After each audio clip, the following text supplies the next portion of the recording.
Okay, let's start. It's time to start. Welcome to the Distinguished Warren Lecture Series. And our speaker today is Professor Federico Ciardo. He is an assistant professor at Northwestern University. In fact, it is his first year. He started in September. Federico got his master and bachelor degree from University of Bologna in civil engineering with emphasis on structure. Then he came to Switzerland to do his PhD, and his PhD advisor was Brice Campion, who was a visiting student with Emmanuel and postdoc with Emmanuel. So Federico is almost like a grandson of the department. And you could see from his slides that he's also working with Dmitry Garagash, who was a student of Emmanuel. So Federico has very close connections with our department. So after he completed his PhD, he had two postdocs, one in Switzerland with Swiss Seismological Society, and then at Tufts University, and finally he got a position in Northwestern. And with that, I ask you to join me in welcoming Federico.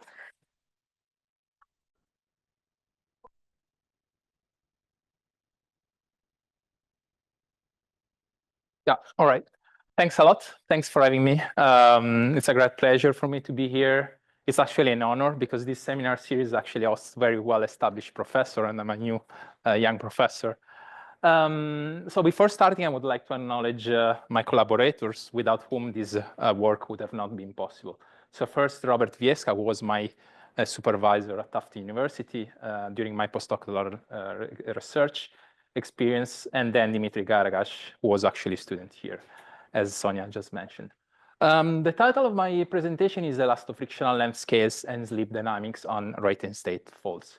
So quantifying elasto-frictional length scales has been a subject of many research studies across different disciplines.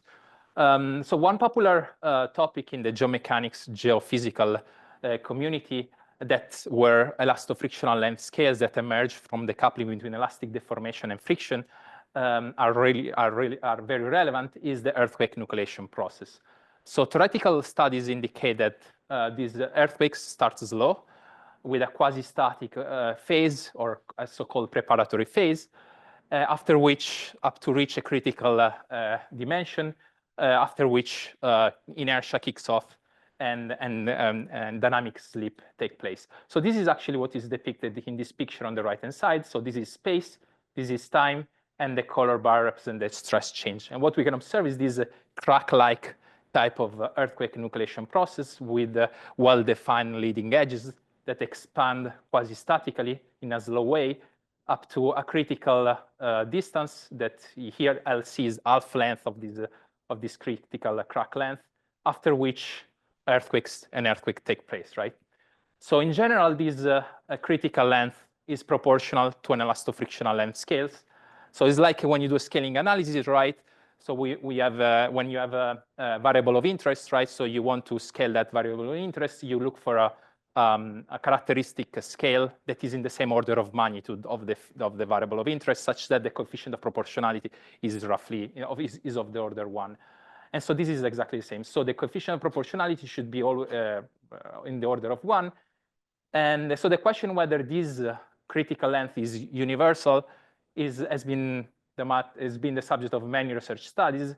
And for Raytheon state friction, the answer to this question is not very trivial, but we will hopefully we will find an answer to this question by the end of this presentation. So provided that this nucleation process is actually correct, so what does this L sub C tell us? Well, it tells us that, first of all, if a fault patch is not sufficiently large, then an earthquake will never nucleate, right? Furthermore, what it tells us is that because of the presence of these elasto-frictional, of these characteristic length scales, the earthquake nucleation process is not self-similar, right? It's like, think about the opposite case of a fluid diffusion problem, right? A fluid diffusion problem is self-similar because there is no time or length characteristic time scale or characteristic length scale, such that the solution is invariant to any type of stretching. So here, because of this presence of these characteristic length scales, the process actually is not self-similar. And this actually lies in contrast with early theoretical models of earthquake nucleation process, such as the one proposed by Kostrov in 1964, which is a circular crack with uniform stress drop that is propagating at constant rupture speed. So in this very simple, in this model, we know that the seismic moment actually scales with time with the power of 3, because the rupture area scales quadratically with time and the average slip linearly in time. So if we take the time derivative, the seismic moment rate would scale quadratically with time. And because we know in seismology that at a given point, the displacement is proportional to the seismic moment rate, then we would immediately find out that at a given point, the velocity would increase linearly in time. But this is not what is recorded by some seismograms, right? So this is what I'm showing here is the velocity time series recorded by a broadband seismogram during the magnitude 6.1 Joshua Tree earthquake that occurred in California in 1992. And so this is the same time series, but the upper curve actually represents the same curve, but magnified 12 times. And so what we can observe is that there is a weak motion that precedes the strong motion. So time has been normalized such that time 0 represents the time of the P wave arrival. And you can see that there is an increase of velocity followed by a decrease. And this nucleation phase is roughly 0.12 seconds. So it seems that there is this nucleation preparatory phase before the strong motion. And this is valid also across many other earthquakes. So this is a table compiled by Elthorth and Berosa in 1995. So they look at 30 different earthquakes. You can see here the moment magnitude, so ranging from 8.1, so very large earthquake, up to 2.6 earthquake. And so this is the calculated seismic moment. And in this column here, there is the percentage of the seismic moment that is spent during the nucleation phase, which can be the order of roughly 1, 1.5, but can also be very small, so 0.02. And this is the nucleation time. So this nucleation time, right, of this preparatory phase, which can be very, very small, like 0.04, or can be, for the largest earthquake, can be also 5 seconds, right? So this seems to confirm the theory that the earthquake nucleation process is not self-similar. And this is also what people observe in laboratory earthquake experiments. So this is a large-scale apparatus that was developed that is in the group of Greg McCluskey at Cornell University. So here in this, so it's a pretty large experiment because the blocks are here 3 meters long, right? So this is the fault, and on the fault there are a lot of sensors where they can be used to track the spatial-temporal evolution of slip during the fault. And what they can observe is that, for instance, here, this is the slip, and this is the distance along the strike, and each contour represents a snapshot in time of the slip, right?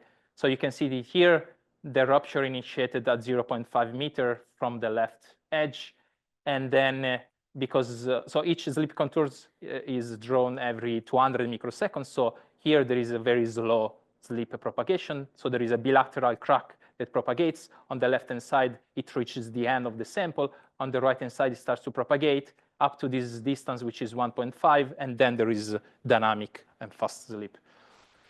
So the question of the goal of this presentation would be, okay, let's define these critical dimensions on rate and state faults, which is not that trivial compared to other type of frictional description. So before doing that, I would like to introduce briefly what is an earthquake fault model for those who are not very familiar with this type of model. So a broad ingredient of an earthquake fault model would be the fault rheology, right? So we need to know what is the rheology of the rock surrounding a fault. So this is the classical Christmas tree diagram with the strength versus depth. So typically there is the strength is governed by the friction in the brittle type of regime, and then there is a transition at larger depth from a brittle type of behavior to a ductile type of behavior where there are more viscous type of deformation. So in this talk, I'm gonna assume that we are always in a brittle type of regime. So then, of course, we need a friction law, right? So a friction represents the resistance to movement, and then finally the loading, right? So this is the driving force for slip to propagate. So let's assume now to have an infinite medium linear elastic homogeneous isotropic, so the simplest type of medium. And this infinite medium is cut by an infinitely long fault that is undergoing some slip. So from Buchanan's theorem, we know that the shear stress can be decomposed in three components, right? So we have the stress due to the background loading. And then we have an elastic functional that is, in the general case, is a function of the history of slip. And then finally, this radiation damping term that was introduced by Jim Rice in 1993 that is proportional to slip rate that takes into account in an approximated way that some of the energy is released through seismic waves, right? So then since we assume, as I said, brittle type of regime, the strength of the fault is given by the product between the friction coefficient times the effective normal stress. And because we are looking at instability type of problem, we want that the friction evolves in a way with deformation. So the very well used, well adopted law for friction evolution is the slip weakening friction, which basically assume that the friction weakens with slip. And then there is also the rate and state friction, where friction does not depend on slip, but on slip rate and then some state variable. So since the fault is undergoing some slip, right, on the slipping patch, the shear stress must be equal to the strength of the fault. So these two equations are actually coupled, right, because the elasticity, so the elastic deformation affects friction, which in turn affects the shear strength of the fault, which in turn affects the deformation. So now let's focus on slip instability on a slip weakening fault, right? So the slip weakening, we have the friction, right, weakens from a peak or a static value to a residual value or dynamic value, and then it remains constant. So this is the tau is equal to tau, the strength of the fault, but then I took the time derivative, right? And in the quasi-static approximation, the elastic functional, actually, there is no time convolution, there is just the spatial convolution of the slip rate. And so if we assume that the time reaches an instability, right? These two terms, so the variation in time of the background stress and the variation of the sigma n in time are, well, can be negligible with respect to the other terms. And then if you introduce if you scale the coordinate by L, so the crack length, half length, and then the slip rate by its mean root square, then we would end up with an eigenvalue problem, right? So this is a linear operator that acts on the gradient of the slip rate and returns the slip rate, but scaled with the eigenvalue, which represent the critical length divided by L star, where L star is these elasto-frictional length scales, which depends on the an effective shear modulus, d sub c, which is delta c, which is this value here, fp minus fr times sigma prime n. So we can readily solve this eigenvalue problem. Here I use Gauss-Chebyshev quadrature, and we can obtain the well-known solution of that Uenishi and Rice obtained in 2003. So this is essentially the eigenvalues, and these are the eigenvectors. And so since we're interested in the minimum critical distance, right, so we pick the first eigenvalues, which is given by 0.579. And this, you can see the associated, so this orange is the associated eigenvectors, which is symmetric, but then the second eigenvalues, for instance, is antisymmetric, and there is always a ping pong between symmetric and antisymmetric. So this is universal nucleation length, which means that it does not depend on how this instability is reached, right, on the applied, on the forcing term, because you can see here, there is no information about the loading, right? Provided that the effective normal stress remains constant on the fault plane.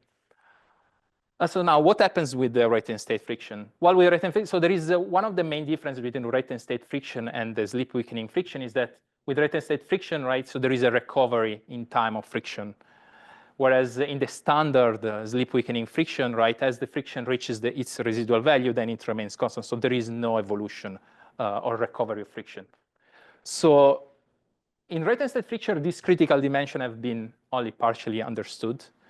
And as a consequence, this hinders the design and interpretation of numerical models of sequences of earthquake and the seismic slip. So the goal of this work is to precisely quantify this critical dimension using a deterministic approach and not running a simulation and then seeing whether you expect an instability. So we would like to understand prior running a simulation whether a fault most likely accommodates a seismic transit, steady creep, or seismic events. Let me very briefly introduce the rate-and-state friction. So rate-and-state friction was derived by Jim Dietrich and Andy Ruina in the early 80s upon experiments of rock friction, right? So essentially, they were shearing samples of rock, and they were measuring a friction coefficient as the ratio of the shear stress divided by the normal stress.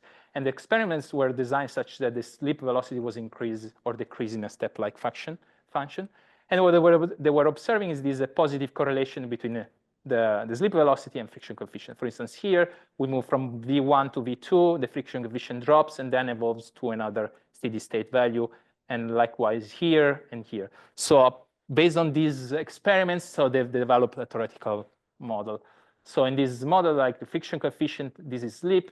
We have the friction is at a reference value, and then upon a velocity jump, right? So there is the friction experiences a sudden jump up to a peak or static friction, and this is proportional to the log of the velocity change by coefficient A, dimensionless coefficient A, and then there is an evolution up to a new steady state value after sufficiently slip. So this is d sub c defines this characteristic distance for friction evolution.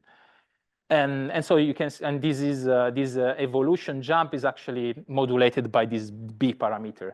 So depending on the ratio between A and B, we may have rate strengthening or rate weakening condition. So when A over B is larger than 1, and we have rate strengthening, as opposed to when A over B is lower than 1 and when we're in rate weakening type of condition. So mathematically, this is given by this simple formulation here. This is the direct effect. This is the evolution effect. As you can see here in the evolution or state effect, there is theta, which is the state variable. And this state variable varies in time. So this is as a unit of measure of time. So there are several laws that have been proposed for the evolution of the state on the fault. So the most widely used are the aging law and the slip law. So in the aging law, this is the state. So this is so-called also slowness law, because the state actually varies even if the slip velocity is 0. Whereas in the slip law, the slip velocity must be different than 0 because of this log term here. And also, Andy Ruina also proposed an intermediate law that bridges aging and the slip law via dimensionless parameter epsilon. So when epsilon is equal to 1, then we retrieve the aging law. In the limit of epsilon and tends to 0, then we retrieve the slip law. So with rate-and-state friction, we can model the earthquake cycle, which includes 4 different phases. So as I said, there is a pre-seismic phase or this preparatory phase that I already described before. Then if the slip actually reaches this critical dimension and actually an earthquake nucleates, then we enter in this co-seismic phase with a rapid loss of shear strength and the rupture speed in the order of kilometer per second and the slip velocity in the order of meter per second. And here there is the generation of seismic waves that propagate in the medium. And then at some point, the rupture would stop. So we enter in this post-seismic phase, which is sometimes it's called after slip. Essentially, we have a continual decrease of slip rate at roughly constant shear stress. And then after that, we enter in this interseismic phase where we have this slow phase of creeping that would load the faults again. And eventually, you get another pre-seismic phase, and you enter in this cycle, right?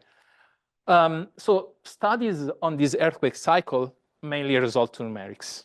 So what people typically do is they, okay, I build a numerical model, and then I solve the governing equation numerically, and I see whether I expect some seismic cycles or a seismic transient and so on. So this is a nice work done by Camilla Catania in 2019. So she looked at this strike slip fault with anti-plane type of deformation.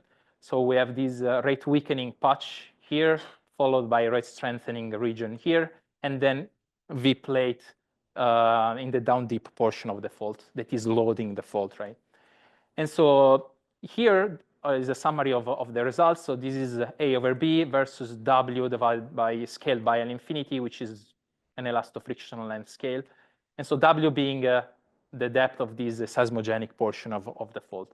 And what she observed is that in some part of this diagram, we don't expect any earthquake. For instance, in this in this part of the diagram, there is only one earthquake that repeats periodically in time. But as W gets larger and larger, there are more earthquakes per cycle, and there are some partial rupture that occurs and some complexity in the slip dynamics. So another type of very similar work was done by Ni and Barbeau in 2021. So here essentially is 1 minus A over B in the y-axis, and the horizontal axis is the Dietrich, Ruin, and Rice number RU. But this essentially is W, so this seismogenic depth scaled by a slightly different length scale, still using the AG law type of evolution. And what they observe is really similar, running a lot of simulation and looking at whether you expect creep, a seismic slow slip, and earthquakes. So here we don't want to do something like this, right? So we don't want to run a simulation and predict and see whether we expect stable or unstable slip. What we want to, before running a simulation, understand whether we expect fast events or slow events. And so essentially we want to determine semi-analytically these boundaries that divide this region. So before that, let's start a little from previous results, well-established results. So here we're looking at a single degree of freedom discrete model, right? So the spring block model. We have a block that is pulled by constant velocity, and here there is an attached spring, and on these interfaces go and rate and state friction with the rate weakening properties. And so this is a dynamical system that you can imagine that initially everything is at steady states. So it's a dynamical system. So the fixed point is this initial condition, which is a steady state. And then you can introduce some tiny perturbation. You can linearize the equation and introduce tiny perturbation. And here, because of this tiny perturbation, and we are looking at the linear regime, we don't really care about slip or aging law because both of them share a common linearization about steady state. So the results would be valid for any type of, for either slip or aging law. And so if you perturb the solution, assuming some form of the perturbation, then the system undergoes some a cascade of op bifurcation. And for the first op bifurcation, it can be shown that there is a critical, it can be shown that there is a critical stiffness of the spring at which the system undergoes the first op bifurcation. And this is given by sigma n, so the normal stress applied times B minus A divided by D sub C. So if kappa, so the stiffness is lower than kappa critical, then this perturbation increase. Well, this is the opposite first. So if kappa is larger than kappa critical, then this fixed point actually is an attractor. And so the solution, imagine that you apply perturbation, this perturbation dies out, and we achieve this steady state condition. If kappa is equal to kappa critical, then we have limit cycle, essentially, like this perturbation is periodic increase and decrease of perturbation about this steady state. And then if kappa is lower than kappa critical, then if you introduce a perturbation, this perturbation starts to increase, starts to blow up.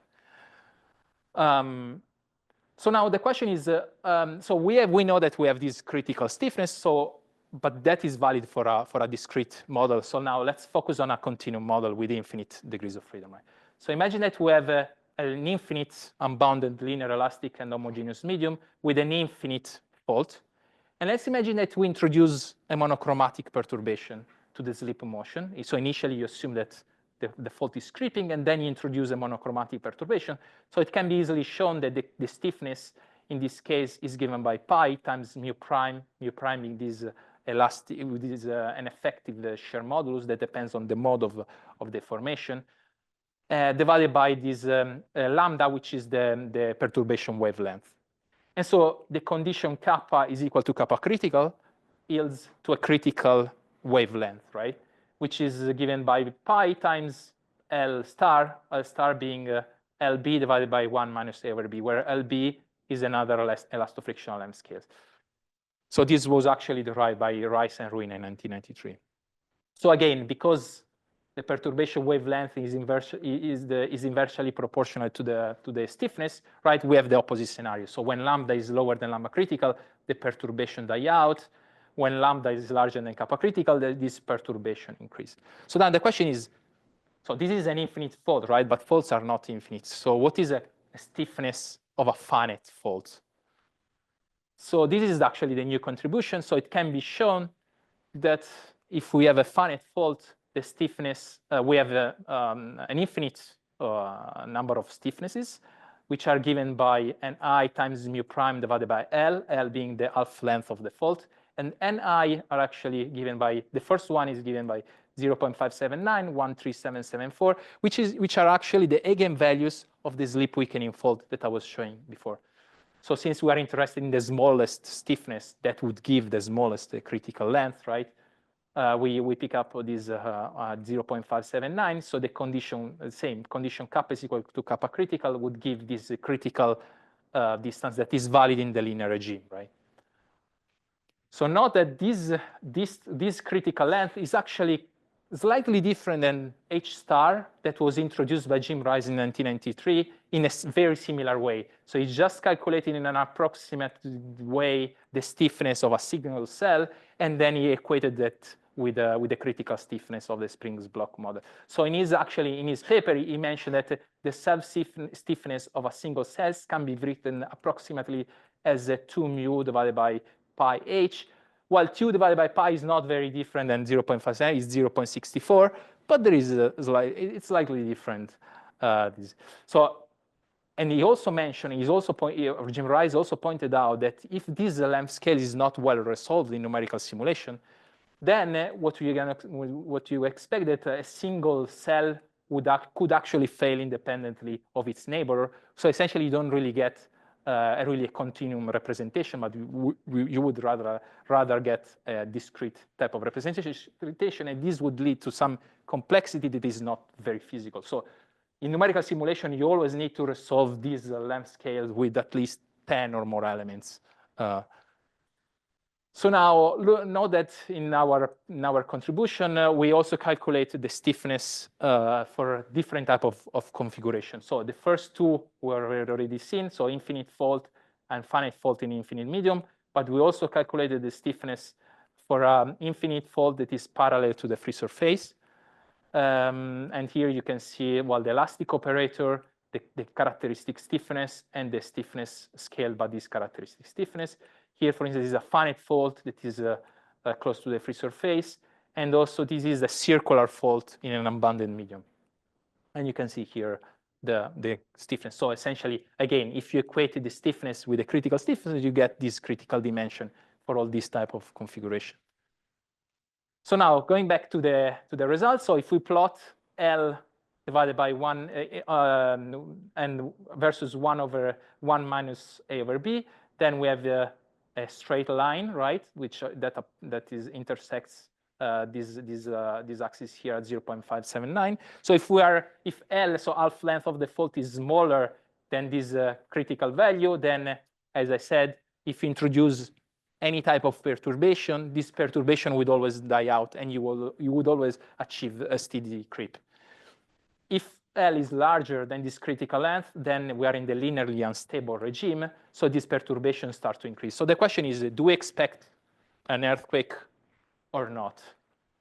Well, the answer is that this depends on another length scale that accounts for the full nonlinearity between elastic deformation and friction.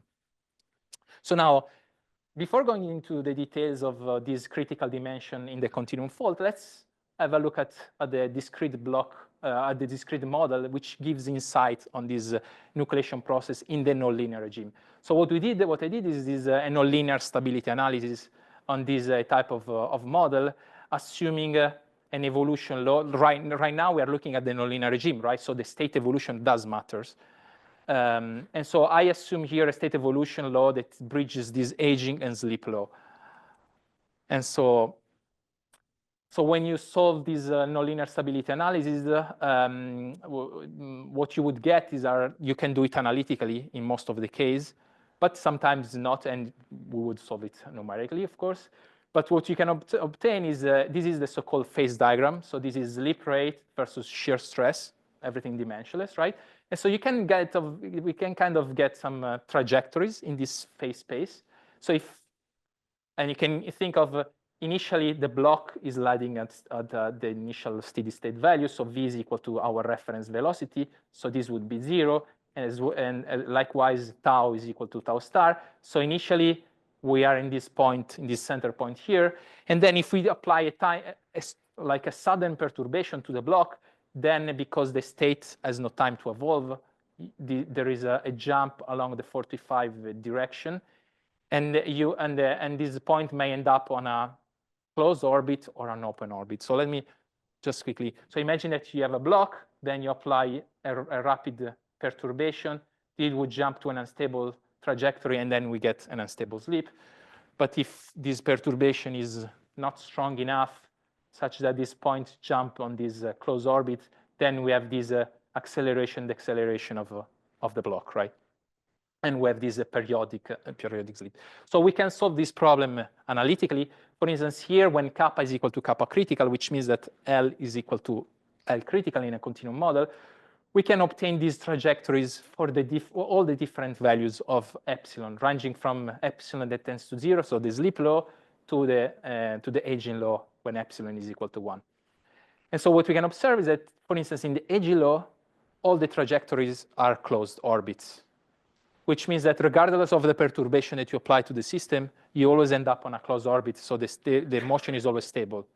But as soon as you slightly deviates from the aging law, there are open orbits, and you can see these critical orbits. That is the red one that define the transition between closed and open orbits, which tell us that there is a critical perturbation that brings the system to an instability, right? And so because everything is analytical, we could also obtain this critical velocity jump or critical perturbation as a function of epsilon. And you can see that when epsilon tends to 1, this diverges to infinity, right? And which means that the system is stable to perturbation. But as the states deviates to the aging law, the system becomes susceptible to perturbation. And we could also get a good fit with some analytical asymptotic solution, some asymptotic solution. So now the case when kappa is different than kappa critical. So in this case, actually, we could not solve analytically the problem, but we were able to solve it numerically. So here again is the loading rate jump versus kappa divided by kappa critical for different values of epsilon parameter. So if we focus on the aging law, this vertical line, pink line here, everything that is on the left is unstable. Everything is on the right is stable, right? So you can see that for the aging law, there is a well-defined critical length. So if L is larger than L sub c, then we're in this unstable regime. So we would expect an earthquake. When L is lower than L sub c, then we're in the stable regime. But if the states slightly differs from the aging law, then the system becomes susceptible to perturbation. So you may imagine, let's focus on the 0.25 case. So if you apply a supercritical perturbation, then you would trigger an instability. But if you apply a subcritical perturbation, you would not trigger an instability. So there is this earthquake nucleation process becomes loading dependent. Depending on the perturbation that you apply, you may get an instability or not. So is this a critical length universal? Well, it is universal for the aging law, or a characteristic for aging law. But if the state slightly deviates from the aging law, this is not universal anymore because it depends on the type of the perturbation that you apply. So now let's move back to the continuum scenario. So now let's focus on the aging law. So several works have been performed to study this earthquake nucleation in the nonlinear regime. So one remarkable work was done by Robert Viesca, who actually showed that this earthquake nucleation process can be reduced to is equivalent to finding a fixed point of this dynamical system. And well, first of all, he noticed that some scaling arguments is noticed that the slip rate blows up in a self-similar fashion. And if you plug this ansatz in the governing equation and you look for the fixed point, he recognized that the problem is mathematically equivalent to the slip weakening crack in equilibrium with external forces. So here there is the equivalence, the mapping between the slip weakening and the rate and state parameter. So it's a very simple problem, right? So the idea is just that to define the support of this crack that would define the critical length in the nonlinear regime. So I define it as LC, comma, and L, denoting this nonlinear regime. So we can solve very easily this slip weakening crack problem using a Gauss-Chebyshev quadrature. And here are the results. So the vertical axis is the critical length in the nonlinear regime scaled by LB versus 1 minus A over B. And so what we can observe is that when A over B tends to 0, so we are in this, so which means that we are in very, well, the rate weakening condition, they are very strong. We have this linear scaling between this critical length and 1 minus, well, scales is not in the log-log space is linear, but it's actually no linear relationship, and the exponent is actually -2.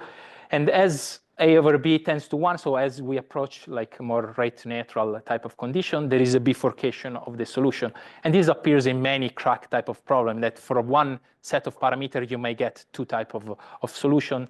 And here to get the two branches, actually what we change is the condition of the slip gradient at the tip. So in one case, like in a cohesive zone type of model, right? So the gradient is not singular, right? And we would obtain this branch here, and here you can see, in fact, this non-singular solution. You can see here the tip, right? There is no singularity. But then if you change and you clamp the tip and you change the singularity, you get actually the other branch that defines actually the smallest critical length in the nonlinear regime. And you can see here, these are the self-similar profile that matches very well some theoretical, some analytical solution that were derived by Robert Viesca. So if we put together the critical length in the linear and in the linear regime in a phase diagram, we can obtain this kind of diagram here, where in this part here, we are in the linearly stable regime. So we expect a seismic transients. So if you are in this part of the diagram here, we are in this linearly unstable, but non linearly stable, which means that we would expect some failed earthquake nucleation or a seismic transient. And then if the fault is sufficiently large, such that larger than the critical length in the nonlinear regime, then we would expect seismic cycles. So let's run some numerical simulation to actually check whether these semi-analytical boundaries actually are correct. So we fix A over B to be 0.9, such that this 1 minus A over B is 0.1. And we just sample these regions just like below and above the boundary. And so I developed a numerical code that is full elastodynamic using a spectral boundary integral equation method. So when you use this spectral boundary integral equation method, typically you have a spatial replication in space of the rupture event. So here we avoid this spatial replication of the rupture events by including the amendment proposed by Ciardo and Rice, which results in a computationally more efficient code and more accurate, right? Because you don't have any effects of the replicant fracture. The code is very fast because it's you solve everything in the spectral domain, right? So it's n log n. You effectively uncouple the convolution in space by taking this Fourier transform in space. I validated the code against some SKEC verification exercises, and the code is written in Wolfram Mathematica with some exposure to C. In the background, you see some the velocity wave field generated by a rupture, a seismic rupture.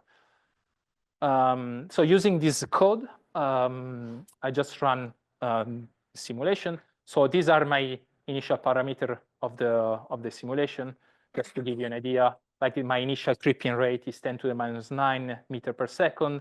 The effective the normal stress is 100 megapascal. The shear modulus, like really reasonable values of the parameter. This is the shear wave speed that is 3,000 meters per second. and this elasto-frictional length scale LB is actually 30 meters.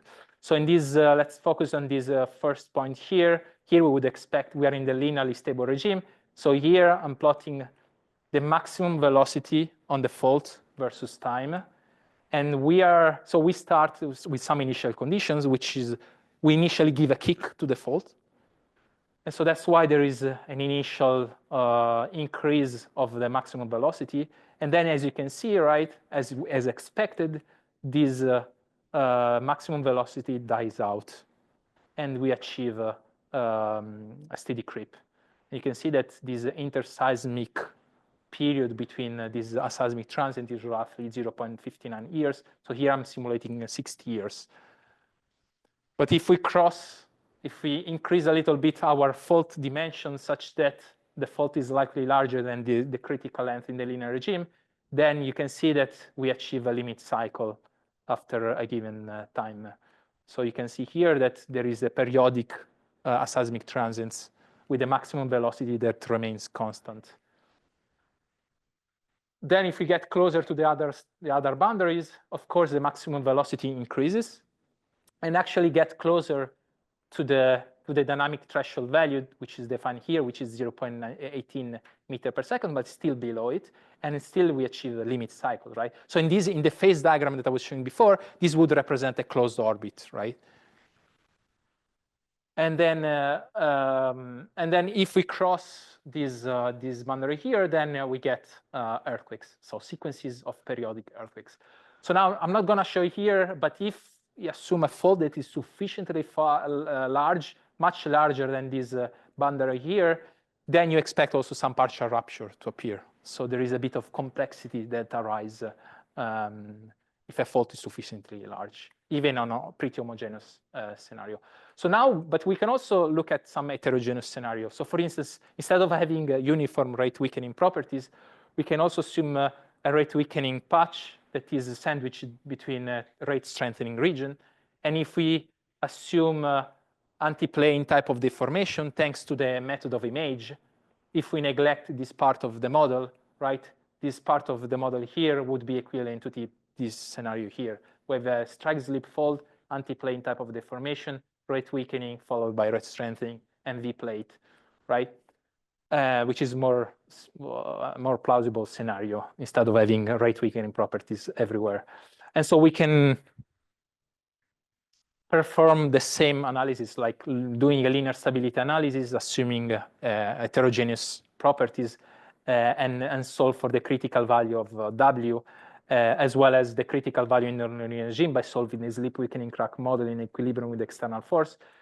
And then what we would obtain is this diagram here, which looks qualitatively similar to the previous one. So here, the total fault length is fixed. What is varying is just this seismogenic depth of the fault.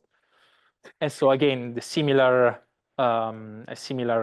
diagram. And one of the questions that we can ask is, how does this critical value in the linear regime vary when it's comparable or much smaller to the total fault length? And so what is interesting, so here is this critical value scaled by the critical length in the homogeneous scenario versus W divided by L. So let's focus on the right-hand side of this diagram. So on the right-hand side, so W is roughly equal to L, which means that the rate weakening patch is large and the rate strengthening region is very, very small. So we would expect that in this limit, the solution would reach the uniform scenario, right? And that's why all this curve here starts from this point, which is 0.579 times LB divided by 1 minus A over B of the rate weakening patch, as expected. And as we move towards the left of this diagram, there is a nonlinear variation of this critical length. And in the other extreme case, where W is much smaller than the half length L, we are in the opposite scenario. So this asperity size is very, very small compared to the rate strengthening region. And then what we would expect is that we don't feel the effect of this finite domain. And in fact, we can solve this problem assuming an infinite fault with rate strengthening region I solved it using a spectral BEM. And we can observe that this solution is actually comparable to this solution of an infinite fault. So then we can also look at so what happens then when we fix the rate weakening A over B to be 0.9 and we change the rate strengthening A over B in this portion here of the fault. And so what we can observe is that when A over B in the rate strengthening increases, which means that we make this rate strengthening portion of the fault much, much stronger, essentially what it does is essentially clamping the fault. So the solution of this critical length in the nonlinear regime achieves the solution of the homogeneous scenario, but that is valid only for this patch here of total length 2W. And as A over B in the rate strengthening region decreases, this critical length actually increases in a nonlinear function. So essentially, the rate strengthening region surrounding a fault can effectively lock it, provided this A over B in the rate strengthening region of the fault is sufficiently large. So in other words, if A over B is large of the rate state is much larger than 1, then this scenario here would be actually equivalent to this type of scenario here, where you don't feel it. You don't effectively have this rate strengthening region of the fault. So let's come to the conclusion. So we developed this deterministic framework that can be used to anticipate whether a stable or unstable slip occur on seismic cycle models. We've shown that there are two critical lengths that impact these slip dynamics, right? One that is valid in the linear regime that actually defines whether an instability can take place or not. But this is not sufficiently to say whether this instability actually trigger a dynamic event. So there is another critical dimension that takes into account the nonlinear effects. And I actually shown during using this nonlinear stability analysis that this critical dimension is in the nonlinear regime is well defined under the aging law, but might not be well defined as the state evolution deviates from the aging law. And in fact, there is kind of a load-dependent nucleation process. So thanks a lot for your attention, and I would be happy to take questions. Thank you, Federico. We have time for a few questions. I know there are some meetings.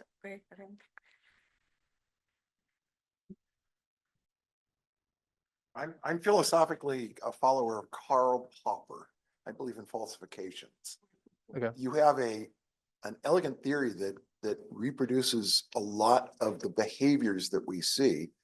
I can't envision, however, what measurements we would have to take in a field setting to be able to determine the parameters that you need to apply your model. So at best, we have something we can do an inverse model after the fact, but never make predictions with it. And that bothers me. Yeah, it's a good question. Well, as I said, right, so this critical length depends on this. Let me take, please, let's focus on this critical length that is valid in the linear regime that defines this slow slip event, the origin of these slow slip events, right? So this depends on the A over B parameter, which is, right, we need to define this A over B parameter. Well, typically you rely on lab experiments, right? Which is, or the rheology of the friction, right? Some condition of the rock. You can always, I mean, in the lab, I know it may not be the case for, but typically I would expect that something like 0.9 would be, you never reach very small values of A over B, right? So they kind of, we know more or less the range for this parameter. Then LB is a function of the shear modulus, which is okay, and then the effect in normal stress at depth, and this we may have some information, pretty consistent, right? And then D sub C, which is this characteristic length over which the friction evolves. Again, this can be in the order of the asperities, like the roughness of the fault, can be a bit larger. So this can be compared to our patch of the fault that is unstable, that have these rate weakening properties. Now, understanding what is the length of this patch, it's it's pretty difficult, I would say. But we know that in some, like in subduction zones, for instance, we know more or less where slow slip events occur. So we can make some estimates, I would say. So right now, so these are, as you can see, this is a nucleation. This critical length actually is valid for an infinite medium. Right now, I'm working on defining this critical length when this fault is actually close to a free surface. That is would be valid for kind of subduction zones type of settings. But yeah. So I have a question for your heterogeneous case. Yep. Yeah, just this slide, you'll be fine. You go back to this. Yeah, if let's say we assume that the A over B has a spatial distribution along the fault. Yep. How did this equation will change? Okay. What kind of A over B you use then? Okay, so when you do, so we can, so in this case, we find out the stiffness by in a discrete way, but we can also do a linear stability analysis assuming a continuum model. But then now what I mean is A over B will be a random function in X. Yeah, I get to that. I get to that. So in this case, in this specific case, when we have uniform properties, we can solve it analytically. When you have a heterogeneous distribution, you end up with an eigenvalue problem, a generalized eigenvalue problem, right? And so you can solve the generalized eigenvalue problem numerically using a Gauss-Chebyshev. But when we introduce a spatial randomness, you we can naturally introduce a length scale, which is the correlation length. How this length scale in this one? Oh, okay. I haven't looked at that. Yeah. I mean, surely I can get this, like numerically, I can solve the problem and find out this boundary pretty accurately, right?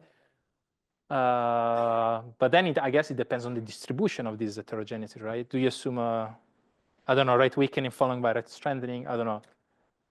Yeah, I don't know. I guess it would depend on the type of heterogeneity distribution that you would apply, right? Right. Likewise, likewise, this kind of perturbation, monochromatic perturbation that you apply, right?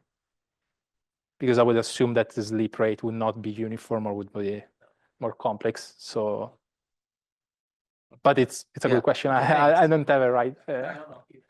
Okay, maybe last question if there is any. No? Okay, we're almost done with time because there are a few meetings. So please join me in thanking Federico. Thank you.